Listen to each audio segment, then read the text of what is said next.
खबर उत्तर प्रदेश के आजमगढ़ जिले से। आजमगढ़ जिले के मेडिकल कॉलेज चकरपानपुर के असिस्टेंट प्रोफेसर डॉक्टर सत्यम गुप्ता ने अपनी पत्नी सीओ सदर आजमगढ़ आस्था जायसवाल पर गंभीर आरोप लगाया है।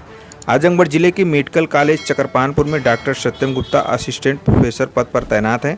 डॉक्टर सत्यम जो वाराणसी जनपद के रहने वाले हैं, जिनकी शादी बलिया जिले के आस्था जायसवाल से अरेंज मैरिज 2023 वर्ष के जून माह में हुआ था। जिले के वरिष्ठ पुलिस अधीक्षक कार्यालय पर शिकायत करने पहुंचे डॉक्टर सत्यम ने बताया कि मेरी लगभग 2.5 साल हुए शादी के दौरान अप्रैल 2024 में एक बच्चा हुआ। उनकी पत्नी आस्था जायसवाल आजमगढ़ जिले में सीओ सदर के पद पर मौजूदा समय तैनात हैं। पति का आरोप है कि जैसे ही बच्चा पैदा हुआ, उनकी पत्नी ने कहा आपसे कोई मतलब नहीं है और बच्चे को भी मुझसे दूर कर दिया। पति ने बताया कि बेटे के उपनाम गुप्ता को हटाकर जायसवाल कर दिया गया, जहां बच्चे का नाम अथर्व गुप्ता था, जिसका नाम बदलकर अथर्व जायसवाल किया। शादी के बाद कभी उनकी विदाई भी नहीं हुई और कभी विदा करना नहीं चाहती थी। पति ने आरोप लगाया कि मौजूदा जिले में तैनात सीओ सदर उनकी पत्नी द्वारा कहा गया कि तुम कायदे में रहोगे तो मैं सोचूंगी। यहाँ तक धमकी दी गई, जेल जाना चाहते हो। इस पूरे मामले को लेकर जब पत्नी से जानना चाहा तो कोई सकारात्मक उत्तर नहीं मिला। वहीं उनके माता पिता से बात की तो उन्होंने कहा कि हमने शादी कर दी है, अब तुम जानो। पति ने अंततः मार्च 2025 में तलाक के लिए आवेदन किया, जहां मामला कोर्ट में चल रहा है। पति ने बताया कि वह ना तलाक देना चाहती हैं और न रहना चाहती हैं। वह जिले में तैनात लोगों के साथ क्या न्याय करेंगी। वहीं अब परेशान होकर आजमगढ़ पुलिस अधीक्षक से मिलकर न्याय की गुहार लगाई है। मेरा नाम डॉक्टर सत्यम है और मैं आजमगढ़ मेडिकल कॉलेज में एज असिस्टेंट प्रोफेसर नियुक्त हूँ। और मेरी शादी जून 2023 में हुई थी। लगभग 2.5 साल हो गया।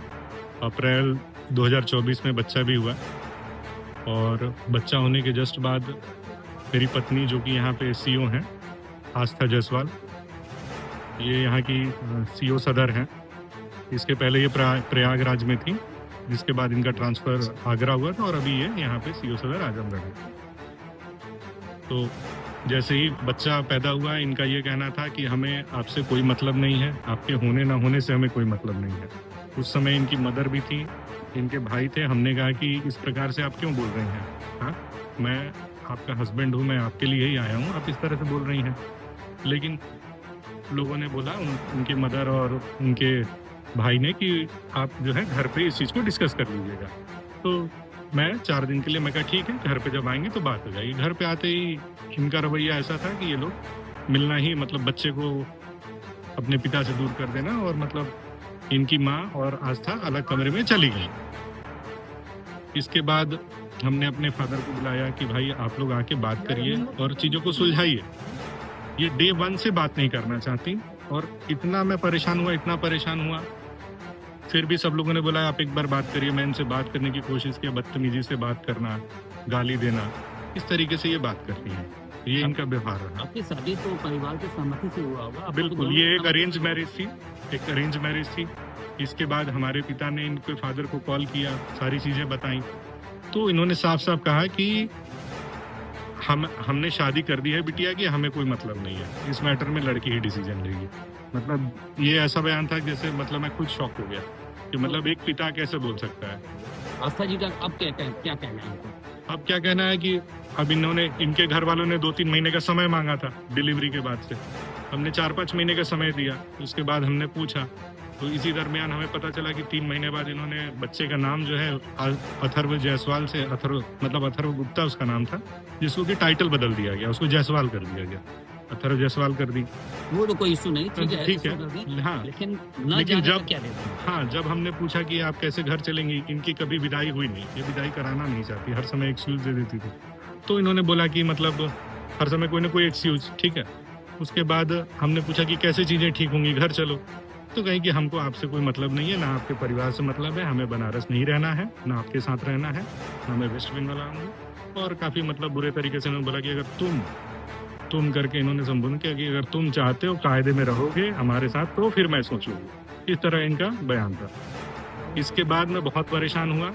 ये सब परेशान होने के बाद मैंने इनके भाई को इस चीज़ के बारे में बताया और साथ ही साथ इनसे फ़ोन पे बात करते समय इन्होंने बोला कि तुम क्या समझते हो, हाँ जेल जाना चाहते हो। मतलब एक पुलिस वाले होने के नाते इन्होंने ये तक धमकी दे डाली कि मतलब जेल जाना चाहते हो, बताइए।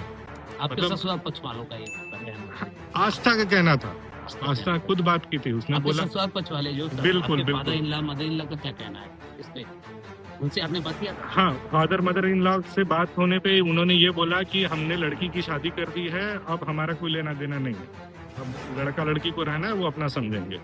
मतलब ये ऐसा हुआ कि जैसे कोई लव मैरिज किया है, कोई भाग के शादी किया, उस तरह का स्टेटमेंट था। अभी आप क्या चाहते हैं? अभी हम बस इतना ही चाहते हैं कि हमने आज आप पुलिस अधीक्षक कार्यालय आए हाँ थे। अधीक्षक कार्यालय क्या है, कहना हमने है? कप्तान साहब से मिला, ठीक है, और हमने अपनी बात रखी, सारी घटनाओं को बताई, और ये सारी घटना होने के बाद हमने ये 2025 में मार्च 25 में हमने डिवोर्स भी फाइल कर दिया है। आपने किया? हाँ, हमने किया। ये मैटर कोर्ट में चल रहा है, कोर्ट में चलने के बाद भी मतलब ना ये डिवोर्स देना चाहती हैं, ना ये म्यूचुअल सहमति से, आपसी सहमति से ना डिवोर्स देना चाहती है, मतलब कोई बातचीत ही नहीं करना न चाहती। रहना जब- चाहती है न डाइवोर्स देना चाहती बिल्कुल ना रहना चाहती है ना डिवोर्स देना चाहती है, क्योंकि जब चीजें इतनी खराब हो चुकी हैं, जब कोई बात नहीं कर सकता है, एकदम मैं परेशान होकर कोर्ट गया कि कम से कम कोर्ट तो मेरी बात सुनेगा, कोर्ट तो कम से कम बुलाएगा। कोर्ट में भी आपको पता है कि तारीख मिलती है, तारीख मिल रही, इन्होंने स्टेटमेंट रिसीव भी किया है, बट उसका जवाब अभी तक नहीं लगाएंगे। तो मैं बहुत ज्यादा परेशान हूँ, और इसी सिलसिले में कप्तान साहब से मिलने आया था। मतलब एक सीईओ होके, मतलब एक मैं खुद पढ़ा लिखा एक डॉक्टर जिम्मेदार MBBS पद पे MD रह होके, हाँ मैं असिस्टेंट प्रोफेसर मेडिकल कॉलेज में, और ये इस पद पे रह के, मतलब ये नहीं कि कोई अनपढ़ गंवार है, चीजों को सब समझते हुए, समाज को समझते हुए, मतलब एक मेरे साथ इस तरह से किया जा रहा है, तो ये और लोगों के प्रति क्या न्याय करेंगे? हाँ, मैं बहुत परेशान हूँ। मतलब मेरा यही रिक्वेस्ट है कि चीजें जैसे ठीक हों, कोई एक डिसीजन ले।